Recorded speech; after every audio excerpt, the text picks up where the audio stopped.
Hola amigos de La Silla Rota, una vez más estamos en esta serie de conversaciones acerca de la reforma judicial y la campaña para elegir personas juzgadoras que van a ocupar los nuevos cargos de jueces de distrito, magistrados de circuito, puestos en la Sala Superior del Tribunal Federal,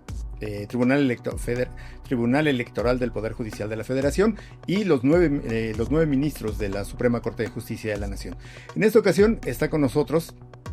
precisamente una de las aspirantes a este cargo del máximo tribunal de la Suprema Corte de Justicia de la Nación, y en esta ocasión nos acompaña. Le agradecemos mucho por hacerse el tiempo y por compartir con nosotros sus ideas acerca de por qué su perfil tendría que estar en la Suprema Corte de Justicia de la Nación. Y le damos la bienvenida a Darlene Rojas Olvera, abogada con más de 20 años de trabajo, con más de 20 años de experiencia, especializada en la materia laboral, y que nos va a platicar cuáles son sus objetivos, sus planteamientos para llegar precisamente al máximo tribunal de la Nación. Muchas gracias, Darlene. Al contrario, a ti, Jorge, muchas gracias por la invitación y estamos muy contentos de estar aquí en La Silla Rota. Qué bueno. Pues le agradecemos mucho su participación. ¿Y por qué no nos comenta de entrada? Usted tiene más de 20 años de experiencia, decíamos, principalmente en materia laboral. ¿Por qué su perfil, digamos, sería ideal para la Suprema Corte de Justicia de la Nación, más allá de la experiencia que tenga, de los conocimientos que ha desarrollado a lo largo de esta trayectoria? ¿Por qué sería necesario? ¿Cuál sería la aportación específica, digamos, de su participación en la Suprema Corte de Justicia de la Nación? Claro que sí, Jorge. Pues mira, como tú lo dices, efectivamente ya este año cumplo 27 años de experiencia laboral y principalmente mi enfoque ha sido dentro del derecho del trabajo, y por eso creo que es muy importante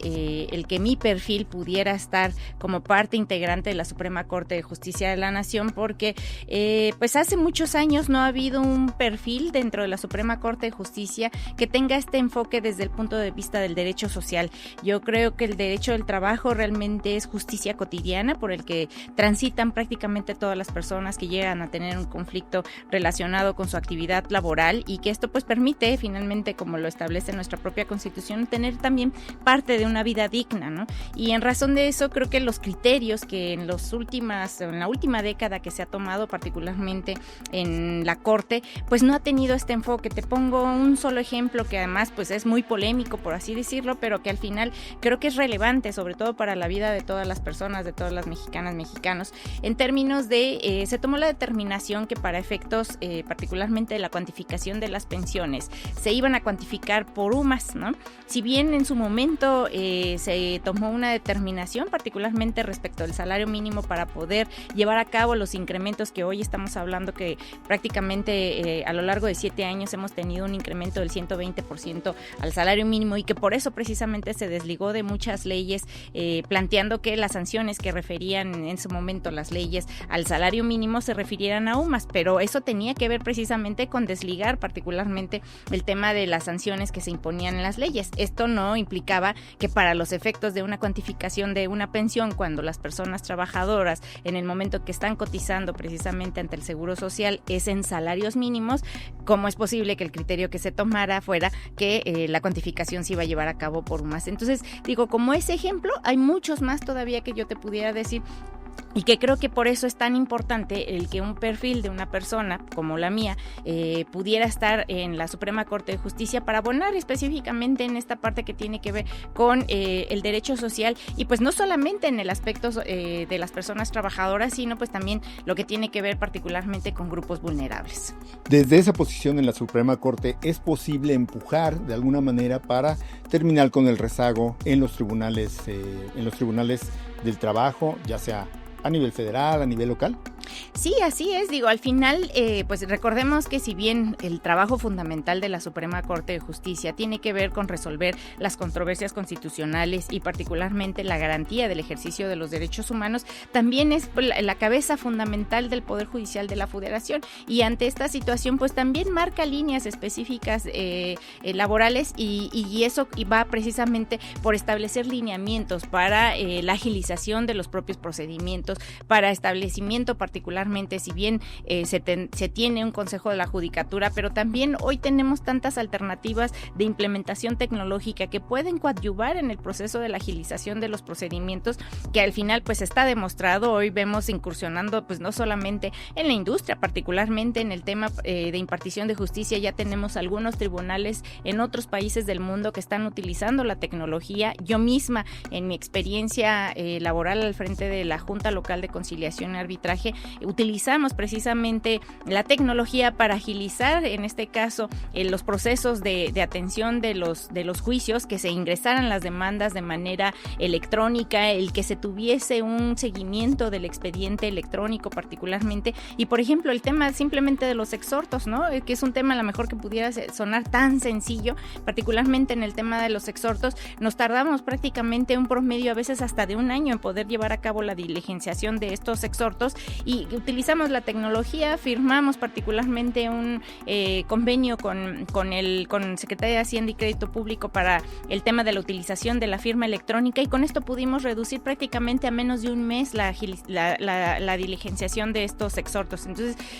te pongo ese ejemplo porque si eso al final lo replicamos en el Poder Judicial de la Federación, pues lógicamente podemos agilizar. Y además hoy con el tema de la inteligencia artificial, que es otro ingrediente adicional, yo no estoy diciendo que las personas juzgadoras sean suplidas particularmente por la inteligencia artificial, sino que utilicemos la inteligencia artificial para clasificar toda la información que deviene del expediente, y que esa propia depuración que puede hacer la inteligencia artificial, lógicamente entrenada por un algoritmo, y que seremos nosotros mismos quienes estaremos realizando el desarrollo de ese algoritmo, pueda ayudar a las personas juzgadoras a tener una clasificación de información mucho más precisa, mucho más rápida que la lectura que a veces realizamos con nuestros ojos, pero eso no significa que las personas juzgadoras dejemos de hacer la valoración propia de las pruebas para emitir una sentencia, sobre todo pensando en una sentencia que cumpla el artículo 17 constitucional, pronta y expedita.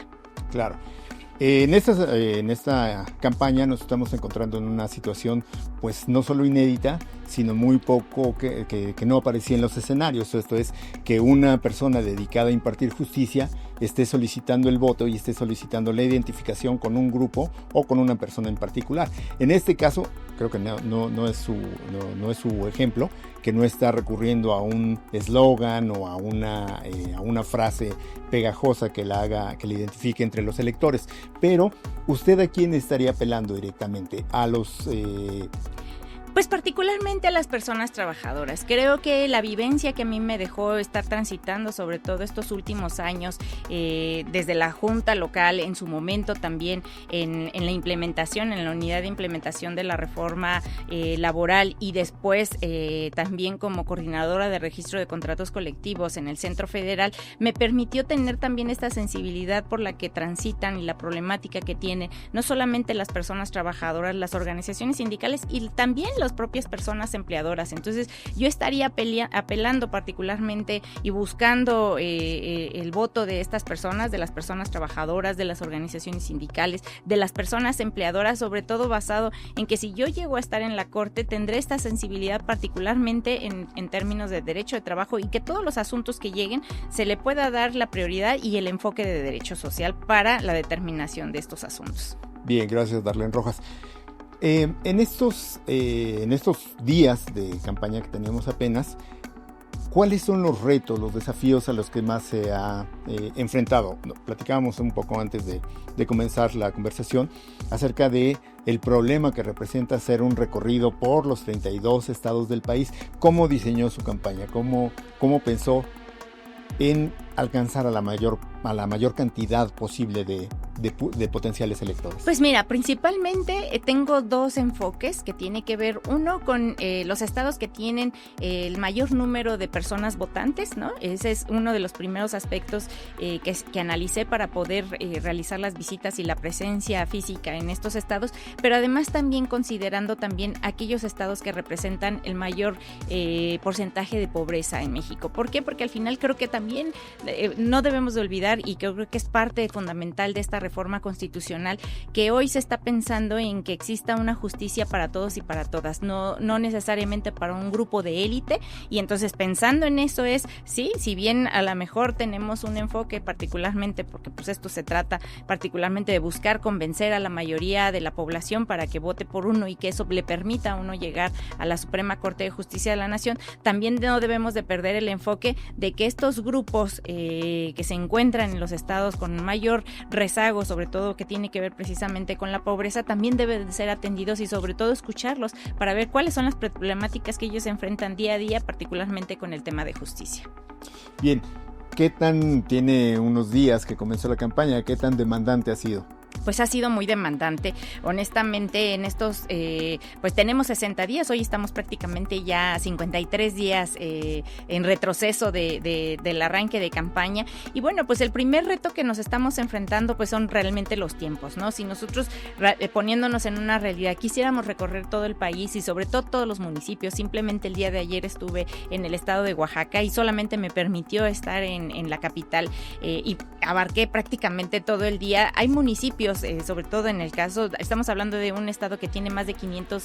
municipios particularmente, entonces pues ni simplemente querer visitar, creo que solo el estado de Oaxaca nos llevaría prácticamente estos 53 días que nos queda. Entonces creo que ese es el primer reto fundamental que se tiene ahorita en este tema de la campaña, sobre todo en el impulso que traemos de que pues nos debemos de dar a conocer lo más que se pueda, sobre todo pues para incentivar en primera instancia que la gente vote, pero no es solamente que salga a votar y que diga, bueno, pues ya emití mi voto, sino que sobre todo salga a votar con la conciencia de que por quién está votando, quiénes son los perfiles que están en este momento compitiendo, cuáles son las propuestas de trabajo que se están planteando, y creo que eso es lo más relevante. La verdad es que si bien yo salgo a pedir el voto por mí, ¿no? Normalmente lo que hago es decir, voten por el número 27 en la boleta morada, pero también lo que busco mucho es hacer conciencia en la población de que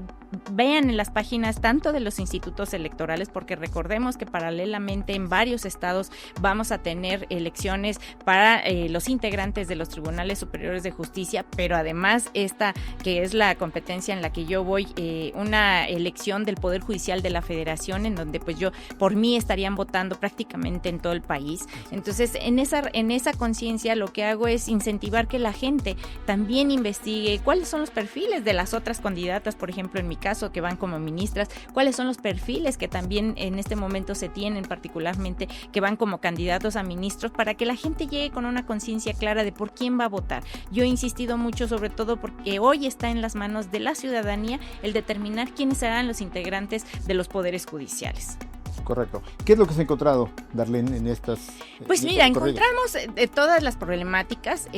por ejemplo, particularmente te comento un poco de la experiencia más reciente que fue ayer en el estado de Oaxaca, personas que se te acercan, ¿no? Y que finalmente te preguntan, por ejemplo, problemas relacionados con temas de pensiones, de mujeres que finalmente su sostén económico, una muy en particular que ayer se me acercó, que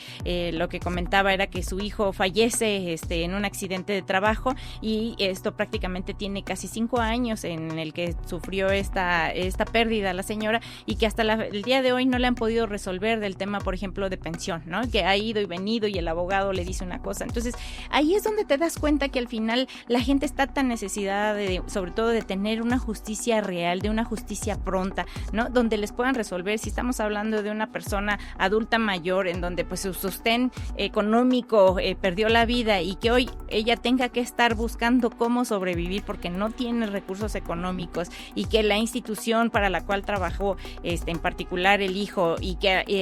el órgano de impartición de justicia hasta este momento no haya emitido una sentencia clara, pues creo que esos son parte de los elementos que nos dan a hoy ver cómo se refleja particularmente esta necesidad de un cambio real dentro de los poderes judiciales, sobre todo para acercar realmente la justicia a las personas, ¿no? En donde pues también, por ejemplo, me reuní con el sindicato de trabajadores del Poder Judicial del Estado, y también ellos con una duda de qué es lo que va a suceder con ellos, y ahí es cuando también te das cuenta que la información no se ha bajado de la forma en la que se debe de bajar. Yo lo que les explicaba a ellos particularmente era que los artículos transitorios, por ejemplo, de la Constitución establecen que se van a respetar los derechos de las personas trabajadoras, y que los cambios solamente se van a dar particularmente en relación a las personas juzgadoras, es decir, jueces, juezas, magistrados, magistradas y magistrados, y entonces de repente todo el personal que se encuentra en niveles más abajo, como secretarios instructores, oficiales, notificadores, de repente pareciera ser que sienten que también este proceso se está aplicando para con ellos, y entonces cuando ya les explicas, pues ellos toman como más conciencia, y entonces hasta su actitud cambia en relación también a cómo deben de participar ellos en este proceso, el que para ellos mismos también hoy está abierta la posibilidad de que puedan concursar, particularmente si a lo mejor en el caso de Oaxaca, por ejemplo, se viene la elección de la totalidad de todo el personal, pero no en este 2025, sino se viene para el 2027, y entonces muchos de ellos ya salieron hasta contentos, ¿no?, de saber que finalmente ellos pueden participar, pero que además también en este momento, pues ellos son parte fundamental para decidir quiénes van a integrar, en este caso, el Poder Judicial, por ejemplo, del Estado, ahora que se lleve a cabo la elección en 2027, pero sabedores de que en este momento su voto es decisivo para determinar quiénes van a integrarse, particularmente al Poder Judicial de la Federación. Entonces creo que sí es importante estos acercamientos, también te da sobre todo como la directriz de cómo lo está viviendo la ciudadanía, también desde el otro punto de vista, en donde te acercas a gente. Yo estuve volanteando y acercándome a gente que transitaba en el Zócalo de la ciudad de Oaxaca, y pues muchos de ellos también con la realidad de que ni siquiera sabían que este 1 de junio vamos a llevar un proceso de elecciones. Entonces creo que también es muy importante la labor que en su momento está realizando el INE, también tratando de socializar a través de estos spots, de los espacios de radio, de las propias redes, ¿no? Donde se está buscando que la ciudadanía conozca que viene un acto pues memorable, sobre todo para México, en donde la ciudadanía va a elegir el 1 de junio quiénes serán sus jueces, juezas, magistrados, magistradas, ministros y ministras que formarán parte del Poder Judicial de la Federación. Pero creo que todavía queda un esfuerzo pues más o menos grande, sobre todo para comunicar a la ciudadanía que viene este proceso el 1 de junio. Claro, en el caso de estos trabajadores del Poder Judicial con los que platicó, ¿no encontró alguna molestia, alguna frustración por quienes ya estaban dentro del Poder Judicial y ahora tendrán que someterse a un método distinto para tratar de ascender dentro de la escala? Esto es, ya no los concursos, sino el voto popular, que es algo que quizá no a todos. Pues mira, la verdad es que yo me llevé una sorpresa, sobre todo particularmente en términos cuando empecé el diálogo con ellos. Sí había cierta, pues a lo mejor tú lo ves muchas veces en su lenguaje corporal, en sus caras, a lo mejor de cierta molestia. Cuando yo empezaba a explicar sobre todo por qué se vino la reforma, sobre la base de qué se dio esta reforma, cómo se va a llevar a cabo particularmente el proceso de elección, y particularmente cuando toqué el proceso de elección, cómo se venía realizando, ellos mismos asintieron cuando yo les decía que muchos de los procesos de elección que se daban anterior a esta reforma, si bien estaba establecido el servicio judicial de carrera, pues lo que era una realidad es que la mayoría de los puestos, no digo que todos, pero una buena parte de estos, para acceder a ser juez o jueza, o magistrado o magistrada, muchas veces dependía no necesariamente de que trajeras ya una larga trayectoria en el Poder Judicial, sino muchas de las veces también, y ni siquiera partía del tema de los conocimientos o de la experiencia, sino de quiénes eran tus contactos, porque muchos de ellos podrían estar realizando cada que había una convocatoria, un concurso, realizar los exámenes correspondientes y no eran seleccionados, y a lo mejor ni siquiera era porque no tuvieran los conocimientos o porque tuvieran una evaluación, sino porque no traían un buen padrinazgo, por así decirlo, atrás. Entonces, cuando ellos asentían con la cabeza, la verdad es que ya al momento de explicar que hoy será la ciudadanía quien va a determinar y que ese puesto no se lo vas a deber a una persona en particular, y eso te permitirá que de una manera imparcial tú puedas realizar tu trabajo sobre la base particularmente de los asuntos en conflicto que tú estés resolviendo, y sin que haya una injerencia de alguien en particular que te tenga que estar pidiendo que resuelvas de una u otra forma. Creo que eso da al final realmente esta autonomía de la cual se ha hablado de los poderes judiciales, y que no le deberás a nadie sino al pueblo mismo el que tú estés ocupando esos espacios a partir del 1 de septiembre de este año. Esto que comenta también lo hemos visto en estos días. En los primeros días hemos visto una serie de aspirantes que abiertamente plantean su simpatía, por ejemplo, con un proyecto político, ¿no? En específico con el proyecto del gobierno. ¿Cree que esto merma en alguna manera la integridad del candidato que está buscando un cargo? Pues digo, cada quien es libre de decir sus afinidades. Yo creo que aquí lo que nosotros debemos de garantizar, sobre todo en caso de llegar, es que debemos de ser totalmente independientes. Pero eso no significa el ser independientes, estar alejados de una realidad que se vive en el país. Y eso yo creo que sí es una de las obligaciones que hoy como personas juzgadoras tenemos frente a esta reforma constitucional. Perfecto. Para ir cerrando esta charla, Darlene, ¿cuál cree que sea el mayor reto que va a enfrentar el Tribunal Constitucional del que usted aspira a formar parte? El principal, el primer tema que tendrán que tomar. No sé si me parece que ha hecho algunas críticas veladas a la actual Suprema Corte de Justicia. ¿Cuál cree que sea el primer asunto que deberán de atender así de manera inmediata? Pues mira, yo creo que en primer lugar, el primer reto que se tiene es abatir el rezago que se va a quedar en la Suprema Corte de Justicia. A partir de los lineamientos que se establecieron de trabajo. 8,000 expedientes más o menos. Exactamente. ¿No? Yo creo que el primer reto es abatir esas cargas de trabajo para poder arrancar prácticamente de cero. Y entonces es llegar a depurar todo lo que se quede en rezago y poder avanzar de manera rápida, sobre todo si queremos realmente garantizar este principio constitucional de una justicia pronta y expedita, porque además creo que eso es algo fundamental, ¿no? La reforma tiene que demostrar que sí se puede impartir una justicia pronta y expedita que tanto requiere nuestra ciudadanía. Y por otro lado, particularmente también, que yo creo que es muy necesario, es también el que hoy la gente vea que la Suprema Corte de Justicia es cercana a la gente. Esta forma hoy de buscar el voto de las personas también permite ese acercamiento, y no digo que hoy tengamos que ser amigos de toda la ciudadanía, es simplemente tener las puertas abiertas para todos, para todas las personas que estén litigando algún asunto en particular en la Suprema Corte de Justicia de la Nación, y no solamente para aquellos despachos que muchas veces gozan de influyentismo y que a lo mejor puede ser que tengan las puertas abiertas. La Suprema Corte de Justicia es para toda la población de México, y por eso hoy particularmente desde el día 1 1 de septiembre, debe de ser una Suprema Corte de Justicia de puertas abiertas para toda la ciudadanía. Muy bien, bueno, pues además de agradecer por su participación y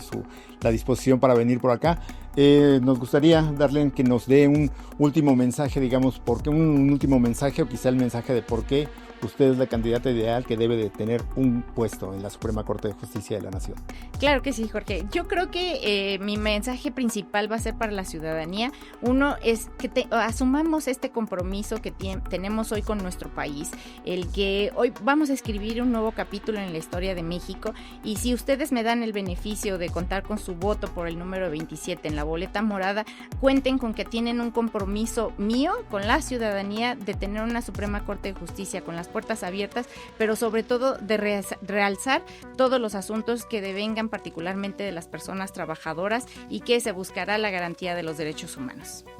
Muchas gracias, Darlene, muchas gracias por venir, por aceptar la invitación, por compartirnos sus experiencias de estos días en la campaña, en el camino, y pues esperamos más adelante tener la oportunidad de que nos platique cómo van las cosas y cuáles son las expectativas sobre el fin de la campaña electoral. Será un gusto volver a regresar. Muchas gracias. Gracias a ustedes, amigos de La Silla Rota,